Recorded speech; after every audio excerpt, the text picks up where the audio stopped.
The first step to creating reusable storm panels is measuring the windows they will cover. Next, we lay out those dimensions on sheets of 1/2-inch plywood and cut them to size. We're drilling 1/4-inch mounting holes in the 4 corners of each panel and midway across the longest span.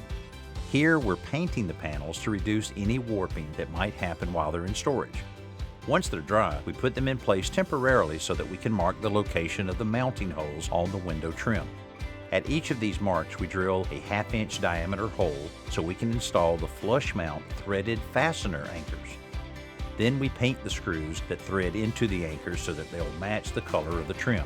The screws stay in the trim until the storm panels are needed. Then you back the screws out and use them to secure the panels.